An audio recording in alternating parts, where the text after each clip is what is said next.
मनोज जी, प्रियंका गांधी के रायबरेली से चुनाव लड़ने की संभावना जताई जा रही है। कांग्रेस के सूत्र दावा कर रहे हैं कि वो यहीं से चुनाव लड़े, तो किस नज़रिए से देखते हैं आप? देखिए, कांग्रेस तय करेगी कि उसकी पार्टी से कौन लड़ेगा। इस चीज़ों से हम लोगों का कोई लेना देना और वास्ता नहीं है। कांग्रेस तय करे उसका कौन प्रत्याशी आएगा नहीं आएगा, लेकिन बड़े दुर्भाग्य की बात है कि जिस पार्टी के प्रत्याशी के कयास की आप लगाने की बात कर रहे हैं, पिछले कई दशक से 5-6 दशक से उसी पार्टी की प्रत्याशी को रायबरेली की जनता ने जिताने का काम किया। आज अगर कांग्रेस के ये दिन आ गए हैं कि उसे अपने प्रत्याशी को उतारने में डर लग रहा है रायबरेली और अमेठी में, तो ये अपने आप में इस चीज़ का इम्तिहान और परिणाम दोनों है कि कांग्रेस ने रायबरेली और अमेठी के लोगों के साथ धोखा किया, छलावा किया। यदि उन्होंने जनता का काम किया होता तो आज ये कयास का शब्द का इस्तेमाल आपको न करना पड़ता। मेरा मानना है रायबरेली की जनता को भावना के नाम पर, कभी परिवार के नाम पर, कभी घर के नाम पर केवल वोट लेने और देने की मशीन बनाया गया। और मैं समझता हूँ रायबरेली की जनता आज वो तैयार बैठी है एक नए परिवर्तन के लिए, वो परिवर्तन जो उसने 1977 में भी करके दिखाया था। प्रधानमंत्री ने आज जो है विपक्ष पर आरोप लगाया कि जो विपक्ष के नेता हैं वो राम प्रभु श्री राम का नाम लेने से डरते हैं। अगर कोई नाम लेता है विपक्ष का नेता तो उसको पार्टी से बाहर निकाल देते हैं। अब इस गौरव वल्लभ उसके उदाहरण हैं, आचार्य प्रमोद कृष्णम उसके उदाहरण।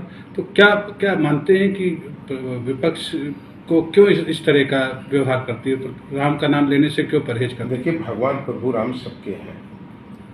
भारत सनातन परंपरा का देश रहा है, ऋषि मुनियों का देश रहा है।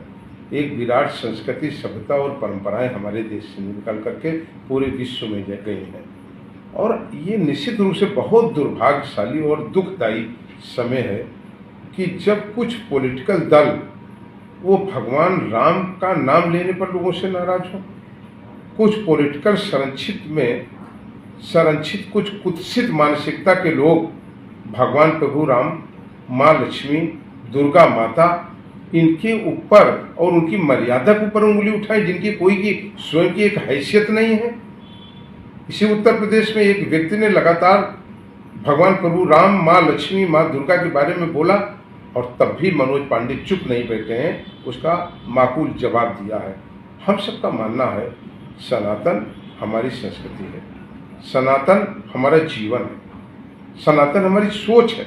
और इसी सनातन के बहाने और इसी के सहारे हम आज गरीब, कमजोर, दलित, पिछड़े उन तमाम भाइयों को मदद कर पा रहे हैं, उनके साथ खड़े हो पा रहे हैं, उनके न्याय की बात कर रहे हैं। और फिर विपक्ष और पक्ष का सवाल नहीं है।